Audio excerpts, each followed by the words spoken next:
तब्बल 17 वर्षांनंतर मालेगाव स्फोट प्रकरणाचा निकाल लागला आणि पुराव्यांच्या अभावी सर्व आरोपींची सुटका झाली। या निकालानंतर विविध राजकीय पक्षांच्याही प्रतिक्रिया, नेत्यांच्याही प्रतिक्रिया उमटल्यात। हिंदू संघटनांना नाहक गोवल्यानं, या प्रकरणात नाहक गोवल्यानं काँग्रेसनं देशाची माफी मागावी अशी मागणी सत्ताधारी करतात। तर आरोपी सुटले, मग बॉम्बस्फोट कुणी केले असा सवाल काँग्रेससह एमआयएमनं विचारलाय। मालेगाव बॉम्बस्फोटाचा फैसला, कोर्टाच्या निकालावरनं राजकारण, सत्ताधारी विरोधकांमध्ये रंगला सामना। 17 वर्षांपूर्वी मालेगावच्या भिक्खू चौकातील हॉटेलचा परिसर बॉम्बस्फोटांनी हादरून गेला। या स्फोटामध्ये 6 निरपराध नागरिकांचे जीव गेले, तर 100 पेक्षा अधिक जण जखमी झाले। तब्बल 17 वर्षांनी या खटल्याचा निकाल लागला आणि सगळ्या आरोपींची पुराव्याअभावी सुटका झाली। कोर्टाच्या निकालानंतर आता राजकीय प्रतिक्रियाही उमटू लागल्या। मैं इस बात पे इतनी खुश हूँ कि मेरे पास लफ्ज नहीं, क्योंकि मैं जब प्रज्ञा नासिक की जेल में थी तो मुझे एक पुलिस अधिकारी, महाराष्ट्र पुलिस अधिकारी के जरिए पता लगा कि प्रज्ञा का बहुत टॉर्चर हुआ है। कोई प्रज्ञा से मिलने नहीं जाता था, तब मैं प्रज्ञा को मिलने गई हूँ नासिक की जेल में, और जब प्रज्ञा मिली तो मैं फूट फूट के रोई। और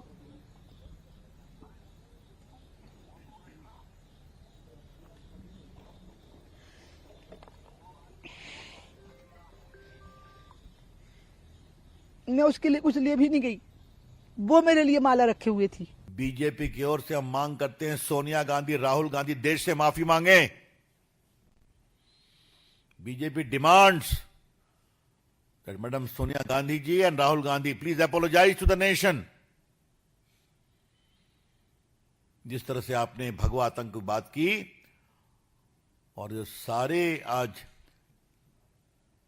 गलत फंसाए गए अपराधी मुक्त, आज उनको जो राहत मिली है, हम इसका स्वागत करते हैं। मालेगाव स्फोटाचा उल्लेख करताना भगवा दहशतवाद हा शब्दप्रयोग चर्चेत आला होता।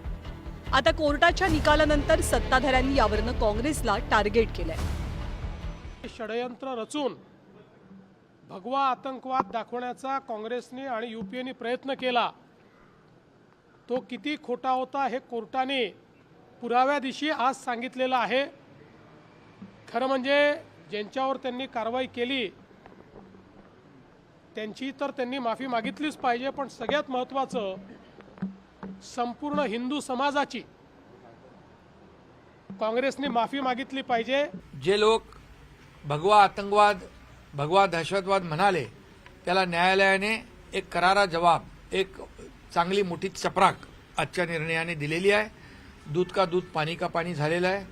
सत्याचा विजय झालाय आणि मी म्हणेन की सत्य परेशान हो सकता है, लेकिन सत्य पराजित नहीं हो सकता है, हे आजच्या कोर्टाच्या निर्णयाने, निकालाने दाखवून दिलेलं आहे। हे सगळं राजकारण सुरू होण्यामागचं कारण म्हणजे काँग्रेस राष्ट्रवादी सरकारच्या कार्यकाळात मालेगाव बॉम्बस्फोट प्रकरण घडलेलं। त्यामुळे काँग्रेसही निशाण्यावर आली की हिंदू कधीच आतंकवादी होऊ शकत नाही, आणि तेच परत एकदा आजच्या निकालामध्ये सरळ स्पष्ट झालेलं आहे। म्हणजे ह्याच मालेगावच्या केसच्या निमित्ताने हिंदू दहशतवाद हा जो काय आमच्या हिंदू समाजाची बदनामी करण्याचा जो प्रयत्न झालेला होता, त्यांचा तोंड काळा झाला असेल। आणि जिथे फक्त वोट बँकच्या पॉलिटिक्ससाठी काँग्रेसनी हिंदू संघटनांशी ह्या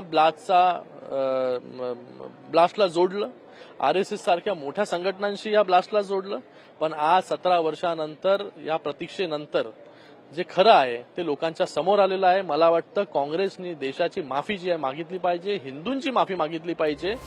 मुंबई बॉम्बस्फोट पाठोपाठ मालेगाव स्फोटातील आरोपी पुराव्याअभावी सुटल्यामुळे बॉम्बस्फोट नेमके कुणी घडवले असाही सवाल उपस्थित केला जातोय।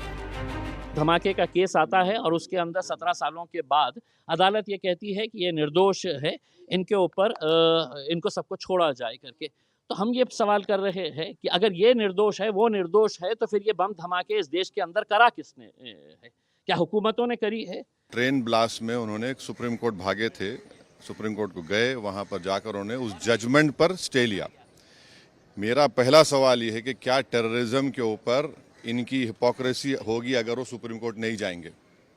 क्या वो सुप्रीम कोर्ट को जाएंगे? दूसरा ये है कि मिलिट्री ग्रेड RDX वहाँ पर इस्तेमाल हुआ, ये NIA ने अपनी चार्जशीट में कहा। अब ये मिलिट्री ग्रेड RDX इस्तेमाल हुआ तो फिर ये कहाँ से आया? राज्यात झालेल्या बॉम्बस्फोटाच्या 2 घटनांमध्ये आरोप सुटल्यामुळे या स्फोटांप्रकरणी तपास यंत्रणांनी केलेल्या तपासावरही प्रश्न उपस्थित होतोय. हे निर्दोषाचं म्हटलेलं नाही की आपण त्याचा अर्थ असं नाही काढला पाहिजे. पुरावा मिळाला नाही आणि पुराव्याच्या अभावी त्याला सोडलेलं आहे. आता दुसरी गोष्ट आहे की कोणीतरी बॉम्बस्फोट केला, मग यांनी नाही केला तर कोणी केला? मग का आपोआप झाला? RDX कोणीतरी आणलं का? RDX काही सब्जेमध्ये मिळतं का? कोणीतरी कट करून हे सगळं केलेलं आहे. तर कट कोणी केला हे काही सांगत नाही. मालेगाव बॉम्बस्फोटानंतर भगवा दहशतवाद शब्द प्रचलित झाला. खरं तर त्या मुद्द्यावरनं बरंच राजकारणही रंगलं. त्यामुळे आगामी काळातही या मुद्द्यावरनं सत्ताधारी आणि विरोधकांमध्ये राजकारण तापण्याची शक्यता नाकारता येत नाही. Bureau report, news 18 Lokmat.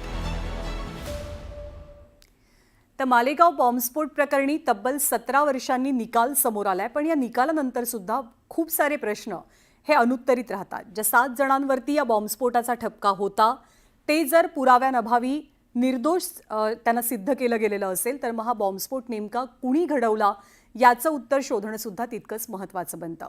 यानंतर बुलेटिनमध्ये आपण राज्यभरातल्या अन्य काही घडामोडींचा आढावा घेणार आहोत.